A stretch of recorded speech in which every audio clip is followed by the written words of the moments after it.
Hello and welcome. I'm Jono Hayes and you're watching W News, broadcasting live from the Arabiya headquarters. These are our top stories. Donald Trump says he's disappointed in Russia and promises to release a major statement while revealing a new NATO-backed plan to send US weapons to Ukraine. Israeli Prime Minister Benjamin Netanyahu says he's ready to negotiate a permanent ceasefire during the proposed 60-day truce, but only if Hamas is fully disarmed and stripped of power.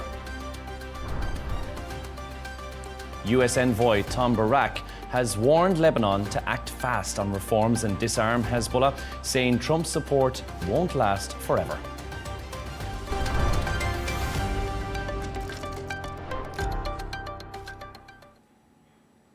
President Trump says he's disappointed in Russia and plans to make a major announcement on the issue next week. His frustration comes as Secretary of State Marco Rubio met with Russia's top diplomat and revealed a new framework for Ukraine peace talks. He also said he would supply weapons to Ukraine via NATO. Meanwhile, the president is weighing 500% tariffs on countries that continue buying Russian oil, gas and other exports. For more on this, we're joined by our Washington correspondent, Toni Waterman. Toni, what can we expect from President Trump's upcoming statement on Russia? And why is he signalling this now, do you think?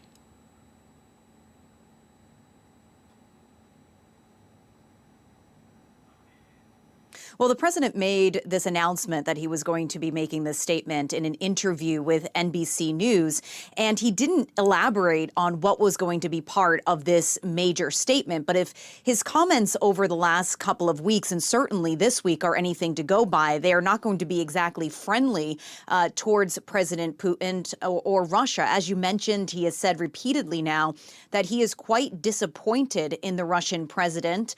He used some very salty language earlier this week in a cabinet meeting, saying that everything that President Putin tells him turns out to be meaningless. So he is growing increasingly frustrated with the Russian president, also with the pace of these peace negotiations. He really feels as if he is being strung along by Russia, that they are using this as a diversion to intensifying their attacks in Ukraine. What we may see in this announcement could be a signaling that he is ready to get on board with this bipartisan sanctions bill, which is right now being debated up on Capitol Hill. This is a bill that has wide support. 83 Democrats and Republicans are co-sponsors of this bill. So it is something that could move forward very quickly. And it would establish this 500% tariff on countries that import Russian oil, gas, uranium, and some other products. Another thing that we heard in this NBC interview is the president saying that these weapons supplies to Ukraine are going to resume, and that is going to include this Patriot defense system, which has the ability to detect and shoot down Russian missiles. Those shipments had been paused earlier this week, but the president seemingly didn't realize that had happened. It was something that the Pentagon reportedly did without informing him. So we're seeing some movement here. What exactly is in this statement, though, we are either going to have to pay very close attention to the president's social media page or just sit tight until Monday. And Toni, talk to us about Rubio's meeting with Lavrov in Malaysia. What do we know exactly about this new peace framework and what it means for Ukraine?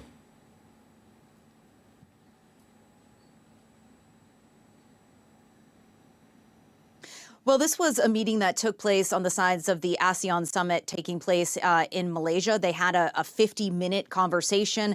The Secretary of State saying that it was an important conversation, although he didn't get into the details of it.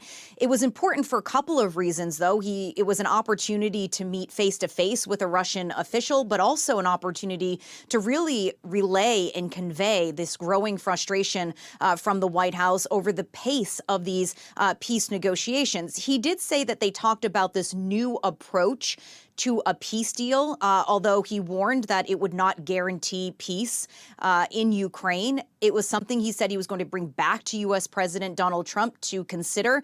But we don't have any details on what this new approach could potentially look like. We know what Russia has been after in these previous negotiations. It wants Ukraine to demilitarize. It wants it to not join NATO, to also recognize the land that Russia has seized, not just in this ongoing war, but also in Crimea. And these are red lines, some of these things for Ukraine. So it really raises a lot of questions about what a new approach could really look like. Something else that you mentioned very quickly, Toni, as well, was the 500% tariffs. That obviously has implications, not just on Russia, but I guess on American allies that are still trading with Moscow, yeah?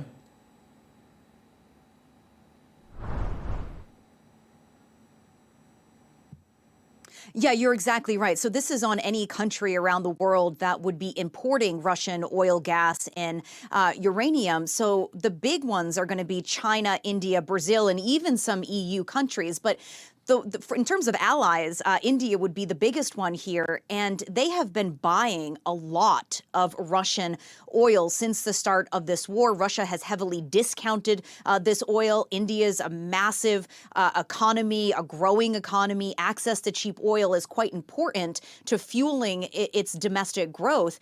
And at this point, nearly 40% of India's crude imports come from Russia. So it is particularly concerned with any sort of tariff that could be placed on it, especially since India, as well as Brazil and China and many of these other countries, are facing tariffs from Trump separately, whether those are separate tariffs on things like car imports or aluminum and steel, or whether it's this blanket tariff.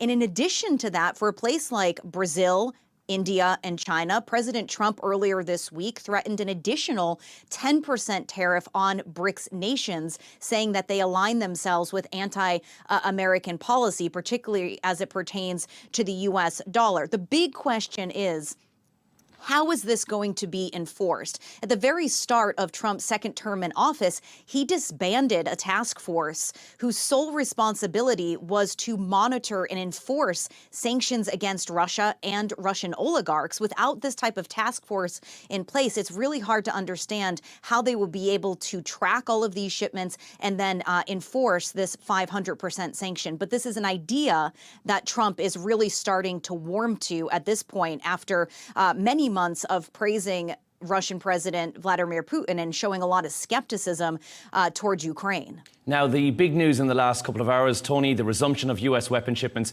into Ukraine as well. How is that going to fit into this broader diplomatic strategy that we're seeing from the Trump administration?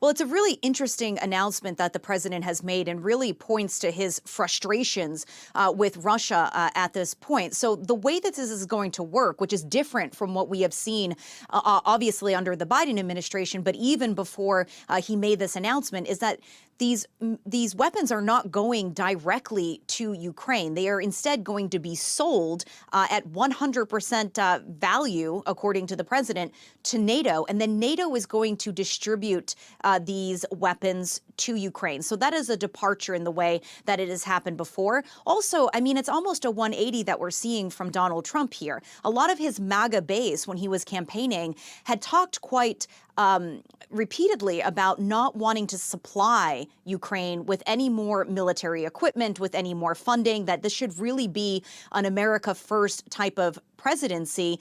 And the president himself is a well-known non-interventionist. So the fact that he is willing to resume these shipments, perhaps because they are going to be paid for instead of donated. But the fact that he's willing to do that perhaps is, again, this indication that he really wants to get Putin to the negotiating table. The president campaigned on bringing this war to an end within the first 24 hours of his presidency. But in reality, he's found that much, much more difficult to achieve. Indeed, a 180 turn, it seems, on the Trump administration's part. Toni Waterman live in Washington. Thank you for joining us.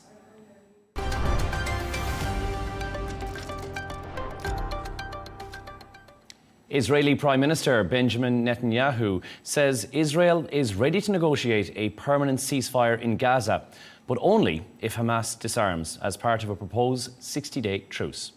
Talks are underway in Doha with a US-backed plan aiming to secure the release of 10 hostages and a pause in the current fighting. But deadly Israeli strikes continue across Gaza, where aid groups warn that no place is safe and civilians are still being killed while queuing for food. In an interview with Fox Business Network Mornings with Maria Netanyahu, she said negotiations are focusing on a 60-day ceasefire that would see half of the living and deceased hostages returned to Israel. Have a listen to this. We are talking about a 60-day ceasefire in which half the live hostages and half of the deceased hostages would be returned to Israel by these Hamas monsters, you know. And yes, I think we're getting closer to a deal. I think. Would you be poised to agree to some of those demands, such as the UN back in charge of humanitarian food distribution? Well, among them, but we have our own distribution system that has been established to prevent Hamas from stealing the food that is supposed to go to the population. They steal it, they take it for themselves, and the remainder they hike the prices and basically extort the Palestinian population in order to use it to continue recruiting people to their war machine, so their terror machine. So obviously, we don't want to give up the thing that we began with, which is distribution that goes directly to the people. It doesn't go through the Hamas, the Hamas pillage. For more on this story, I'm joined by Dr. Ayman Youssef, the Professor of Conflict Resolution at the Arab American University of Palestine, who is joining us live from Jenin. First of all, thank you so much, Dr. Ayman, for speaking to us. Netanyahu is now publicly backing a 60-day truce that is tied directly to the disarmament of Hamas. How realistic, though, is a ceasefire deal at this stage? And what's the likelihood that both sides can actually agree before that window closes? Yes, thanks for having me in this show. I think both parties, Hamas and Israel, are negotiating on the basis of win-lose situation or win-lose game. We have two possibilities or two scenarios. One of them really to reach a political deal in the coming days, and this political deal is being negotiated in Doha. Both parties, Israel and Hamas, are trying to improve the condition of negotiation in order to reach the best deal, in order to sell that to the Palestinian public opinion as well as to the Israeli public opinion. But my concern at this stage, Netanyahu is speaking in terms of full defeat and full surrender to Hamas. And Hamas, on the other hand, still believing they have some winning cards in there and some bargaining chips in their hands to further negotiate a good deal. So we have the two possibilities, either reaching a political deal or further military deterioration of situation in Gaza. There are obviously a lot of stumbling blocks here, but despite these indirect talks that we're seeing in Doha and the US-backed proposal that's also on the table, what do you think is really preventing any sort of agreement? Is it the aid flow, the military withdrawal, Hamas's future role in Gaza? What do you think is the key issue here? Yes, this is, I think, major strategic question, and I think we need a strategic debate around that. There are many, many hindrances and many stumbling blocks in the way of signing this deal. Not only the humanitarian aid distribution mechanism as Israel, and even, as Hamas demanded, I think also even the question of Israeli withdrawal from major corridors and major areas controlled by Israel, in the last 22 months. Israel now is controlling more than 70% of geography of Gaza, and they are trying to engineer, this geography as well as demography, in the sense that pushing the Palestinians into very much, closed zones, so that in the future maybe there is a plan of forced migration or pushing them maybe to Sinai or to the sea. I think this is part of the Israeli thinking. And there is also the issue of next day to the ceasefire. What are the possibilities, for Hamas? Is Hamas going to be part of governance, or is it part to be, outside Gaza? There are many issues.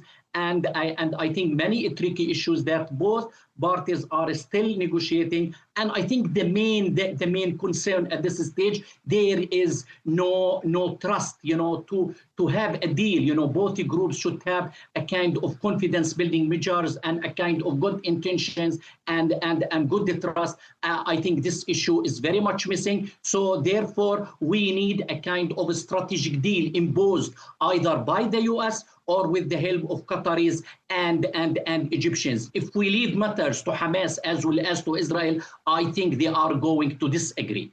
Dr. Ayman, and we do hope a deal is reached if it can move forward. And you mentioned a bit about the future there.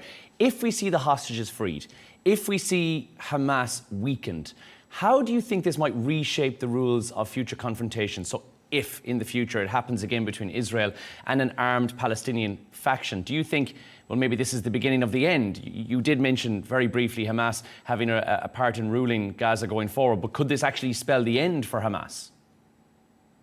Yes, I think yes. This also another major question. I think in the Israeli minds they have a plan for 10 years, and 10 years in order not only to get rid of Hamas. It is not only a confrontation between Israel and Hamas. I think they are dealing with the threat coming from Gaza. Gaza in the Israeli mind and Israeli, strategic, thinking is a real threat, either with Hamas or free from Hamas. This huge number of population is considered to be a huge, a threat and a huge risk for Israel. Therefore, I think the Israelis are not going to get rid of Hamas and armed groups. Maybe another group will rise up more, more radical, more fundamentalist, and in this way, it again, pose a kind of a threat to Israel. The Israelis are using this current confrontation not only to settle dispute or conflict with Hamas, they are trying also to settle dispute even with ordinary Palestinians, the whole idea of the Palestinian entity. And because of that, this conflict has some strong, implications and repercussions, even, for West Bank, for Palestinian, entity and the future Palestinian state in the Palestinian territories. Dr. Ayman, talk to me about the feeling on the ground. Israel obviously says Hamas must be stripped of all governing capability, of all military capabilities. But if that does happen, what are the effects? What do you think we'll see in the West Bank? Tensions are already very, very high there. Israeli operations are ongoing. So what will be the feelings on ground if that does happen? Yes, many bloody, many bloody scenarios. The confrontation and the battle is going on between the Palestinians and the Israeli side. The Israeli side, the regular army, as well as, the colonial settlers who are everywhere in West Bank, more than 800,000 Israeli settlers. They have their own army of organized, 100,000, who are carrying, weapons.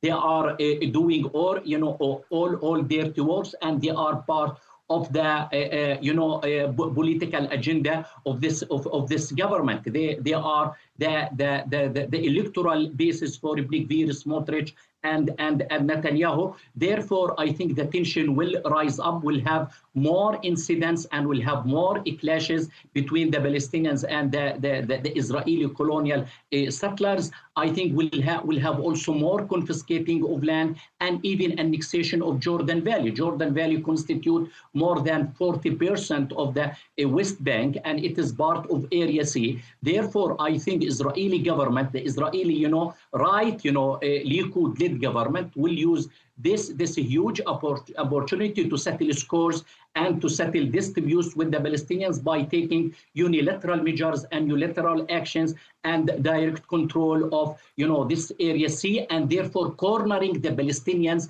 and pushing around 400,000 Palestinians staying in Area C, push them to major towns and cities in West Bank. Dr. Ayman Youssef, thank you so much for joining us and talking to us today.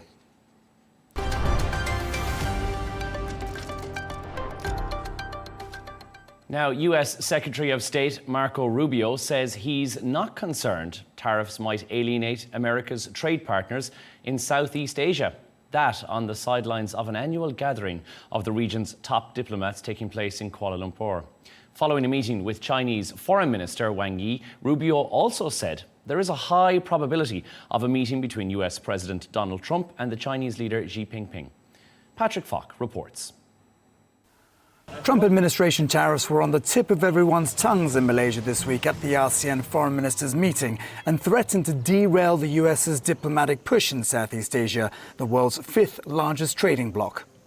Washington's imposed levies of between 25% and 40% on countries in the region, some of the heftiest doled out to its trading partners.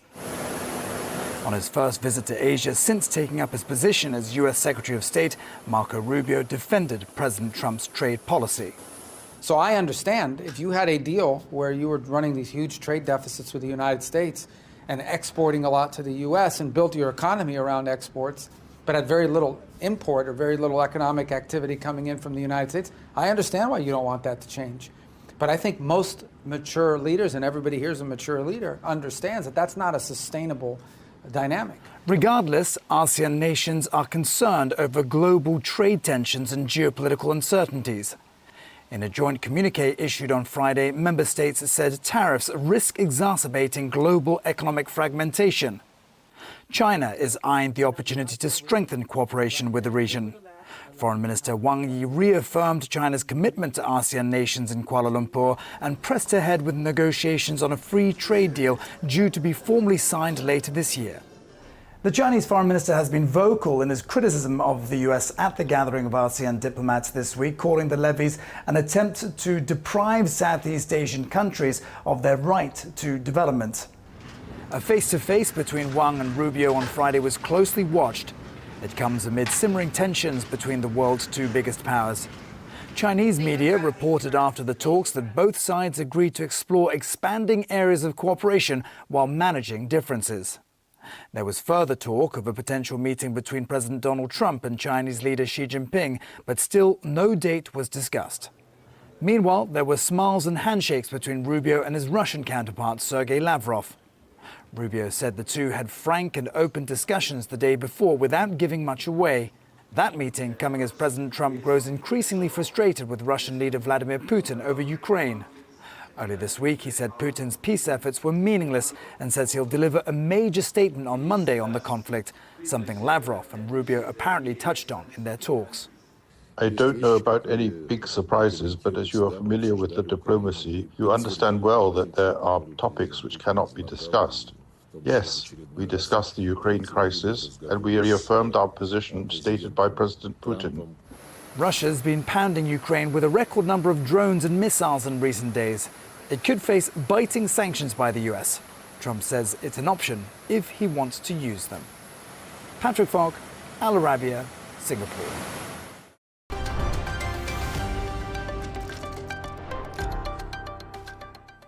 Now let's take a look at some of the other stories making the headlines today. US singer Chris Brown has pleaded not guilty in court to 2 charges relating to an alleged bottle attack at a London nightclub 2 years ago. The musician is charged with having an offensive weapon and attempting to cause grievous bodily harm. Brown was arrested in Manchester in May after he returned to Britain for the very first time since the incident occurred. A trial is due to start in October of 2026. The Kurdish militant group PKK have laid down its arms, marking the start of a disarmament process aimed at ending a 4-decade conflict. A ceremony that was attended by around 40 PKK fighters was held in Iraq's northern Kurdish region. The process is expected to involve the Turkish, Iraqi and Kurdistan regional governments over the coming months.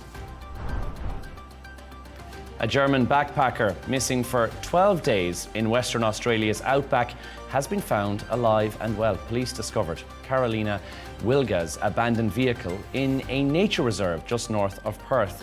Prior to her disappearance, Wilga had been travelling in Australia for 2 years and working at mine sites. And finally, US musician Justin Bieber has released his 7th studio album titled Swag. The surprise 21-track record is his first album since 2021 and his first since becoming a father last year. The release follows a lot of online concern for the singer's mental health after a confrontation with paparazzi.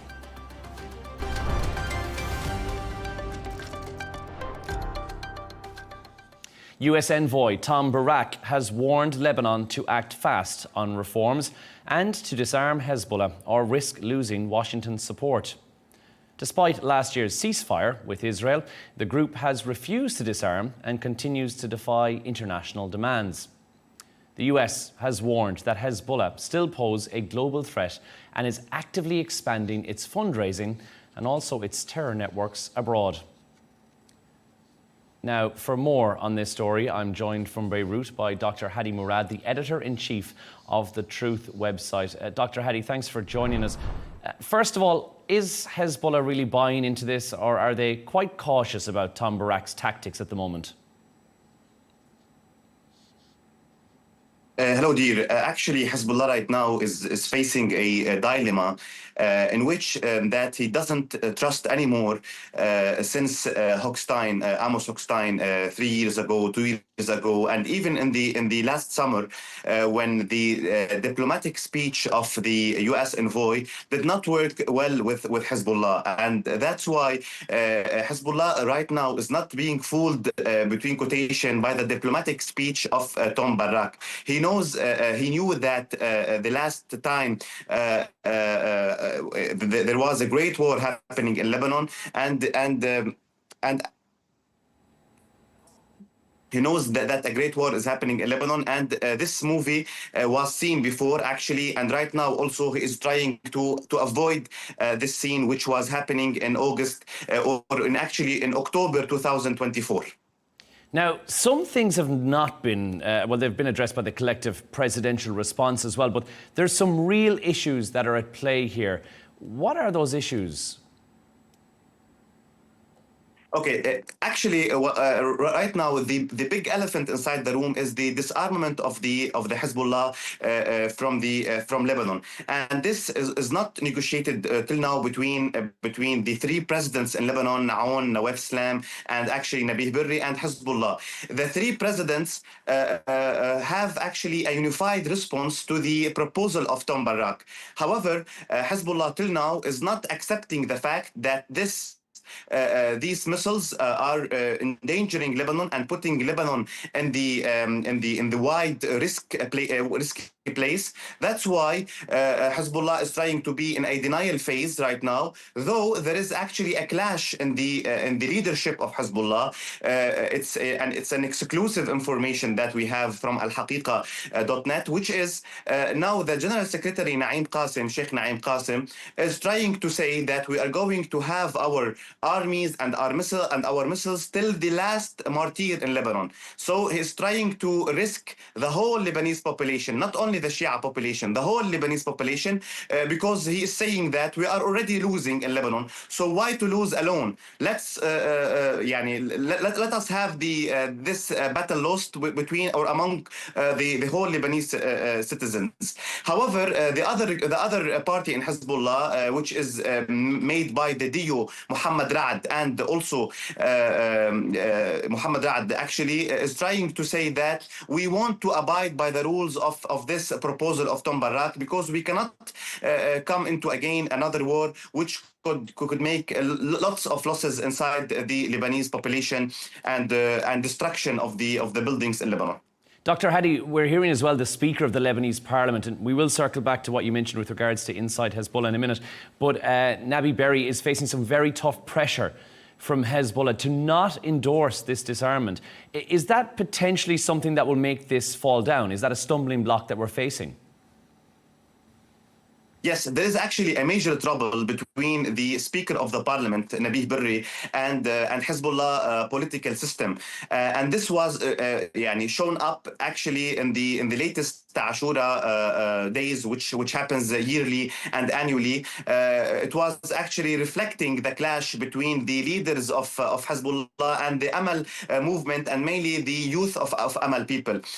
Now, also another newspaper in Lebanon, which is called the Al-Akhbar newspaper, made a huge actually criticism towards Nabih Berri, and this newspaper is usually an advocate for the Mumana or Hezbollah and Amal and this ally. So right now, Nabih Berri, who is well known of his diplomatic ways of tackling the issue and mainly his tactics in the politics in Lebanon, is sitting inside the corner and having two fires from two sides. One side is the two presidents, Aoun and Islam, and the other side is Hezbollah. But I believe that at the end of the day, Nabih Berri will not listen to any voice from Hezbollah, because he knows that the disarmament is one of the core points of the Tom Barak's proposal. And actually, this was not mentioned in the response of the three presidents. The main response is the disarmament in the north of the river, not the south of the river. And Hezbollah is trying always to hide himself from the big actually crux, which is the total disarmament in the whole Lebanese territories. And this was actually mentioned by the Prime Minister Nawaf Islam, who said that there will be no reconstruction in Lebanon if the disarmament procedure is not happening. Dr. Hady, it sounds like there might be some cracks in the surface of Hezbollah at the moment. Is there a feeling that they actually want to go to the negotiation table? Are they open to that, or is there very much a faction that are sticking to their guns on this one, quite literally? Actually, my resources say that Hezbollah is trying to negotiate from a strong level, from the stronger player in the game, and from my resources, I know that Hezbollah is trying to ask for the trio or the al-muthalatha. It means that the Shia and the Sunni and the Christians will be having equal portions in the government and in the political system. And he's trying also to ask for for example, Prime Minister. He is trying to get more roles in the constitution of Lebanon. However, this cannot happen while Hezbollah right now is the weakest point inside this political game or the political aspect or the political scene, because in 1 year and a half he could be asking for more requests in order to have in the negotiations. Right now, Hezbollah is not able to win or to overcome the challenges by asking for more and more requests. That's why I believe that Hezbollah should lower his expectation in order to save the Lebanese people, especially the Shia Lebanese people. And I am from the Shia population who are actually opposing those policies of war and putting and risking actually the Lebanese citizens inside a bloody war which happened in 66 days. So right now, we have to know that we are unable to abide by these risks, and you have to give a concrete answer to the Lebanese government, which will be actually giving also the answer to Tom Barak, and hopefully we could be living in peace in Lebanon. Dr. Hady Murad in Beirut, thank you so much for joining us.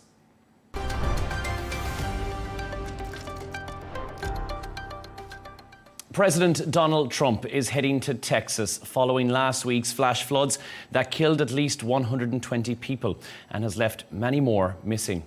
He's expected to meet emergency workers and survivors. His visit comes as local and federal officials face intense scrutiny over their response to the disaster. We can now go live to Washington with our correspondent, Sara Firth. Sara, thank you for joining us. First of all, what is President Trump doing in Texas today? What's the situation currently on the ground like there? So we're expecting President Trump to be touching down in Texas imminently as he departed the White House earlier on. He spoke to reporters and he said, it's a horrible thing what's happened in Texas. He said nobody can believe it. Now, on his schedule when he arrives, he's going to receive a briefing about just what is going on, what the state of play is with the search, rescue and recovery efforts that are ongoing there. And he's going to be participating as well in a roundtable meeting. He's expected to talk to survivors, to some of those families that have been impacted by these devastating floods, and also to the first responders that are working so very hard on the ground to ensure that they're doing everything that they can right now. It's been a week exactly since those devastating floods, the Guadalupe River having a summer's worth of rain in just a few hours. More than 120 people have been killed so far, but there are still more than 170 people missing. So President Trump today, it's really going to be about him stepping into that role that we've seen presidents play in disasters like this of consoler-in-chief, reassuring the Texas population that the president, the administration, is going to be putting all resources behind these search and rescue and recovery efforts. I guess, Sarah, a lot of plates have been spinning for the Trump administration when something like this happens. It's not the huge priority right now. So how has he publicly responded to this disaster so far? What have we seen from the president? Well, the president hasn't criticised anything that's been taking place on the ground and the way that we've seen him respond in past disasters. So if you think back to the California wildfires, there was a lot of criticism over the emergency response from Governor Newsom. Now, we know President Trump is close to Governor Abbott, the Texas governor. He has expressed publicly his support for the governor's efforts and said that the administration will be standing behind Texas right now, that everybody is thoughts and prayers are with the people on the ground. But it does come as there's been increasing scrutiny and questions asked over whether the Trump administration's cuts potentially to the National Weather Service could have impacted the response efforts on the ground in the wake of the deadly flooding. Now, President Trump has been asked repeatedly, because he is the one who's announced that in the past that the FEMA, the Federal Emergency Management Agency, that would be scaled back, potentially cut. He's been asked repeatedly in the wake of these floods in Texas about that, but he's so far avoided answering the question directly. Expect more of that today. There are going to be lots of families on the ground who will be looking for some kind of answers. And as we said, there is that increasing scrutiny over exactly what happened in the lead up to these floods, whether the warning systems were up to scratch, and what happened in the aftermath as well, and whether resources were scrambled quickly and effectively enough to try and save as many lives as possible. And like the devastation really on the ground in Texas, it can't be overstated. You know, more than 120 people killed, but a lot of those were children. One of the areas very badly impacted along the Guadalupe River was a children's summer camp, so a number of girls killed in the flooding there, and people still missing. So families right now just desperately waiting for answers. And they really are devastating scenes. Sarah, in comparison to previous natural disasters, the federal help that we're seeing right now, how does it compare and contrast to previous FEMA operations in disaster-torn areas? Yes, so it's a difficult situation that the administration finds itself in, because you've had these announcements that they're going to be making the cuts to FEMA, that they're potentially going to be scaling it back or removing the agency altogether. There's questions over what the replacement would be. And then you've had this disaster hitting. Now, President Trump has called this a 100-year catastrophe. So the White House has been very adamant this is a natural disaster. You've had them push back very, very heavily on any criticisms of President Trump or the administration's handling of this, and indeed of their decisions to make some cuts to these various agencies that potentially there's questioning around whether that will have impacted the response. So you have the National Weather Service. There are questions over whether staffing levels were impacted. Also scrutiny of the flood warning system. There are people on the ground, some of the local officials, they've been saying that they didn't know, they didn't get the alerts in good time. We know a number of these areas weren't evacuated at all until the flood hits, and you have this river turning into this deadly wall of water in just the space of a few hours. So there is really a lot of scrutiny over what needs to happen now to ensure that there are better warning systems in place in the future. In one of the areas, Kerr County, that had been very badly hit, the sort of epicenter of the flooding damage, they discussed in the past having some sort of siren alert system that hadn't been implemented, it's said because of the cost. So those are the types of measures that are going to be being looked at very closely right now to see whether they can be implemented now for the future. But of course, this disaster is still playing out on the ground. You've still got those search and rescue teams that are out looking.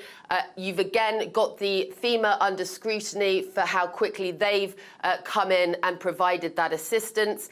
You've actually had some questions raised as well about Homeland Security, some of the approvals that they apparently requested, delaying its being reported, the ability of FEMA to get on the ground and assist as rapidly as perhaps they should have. All of these questions haven't been clearly answered. As we said, the White House really pushing back hard on any criticism whatsoever right now. The president himself making lots of noises with sympathy with regards to what's happening in Texas, but no criticisms right now, but making clear that the administration now will be standing behind Texas to give it all the resources it needs, the president says, to be able to effectively manage this disaster. Sara, thank you so much. I'm going to have to leave it there as we are out of time. Sara Firth, live in Washington. Thank you very much for joining us. Appreciate it.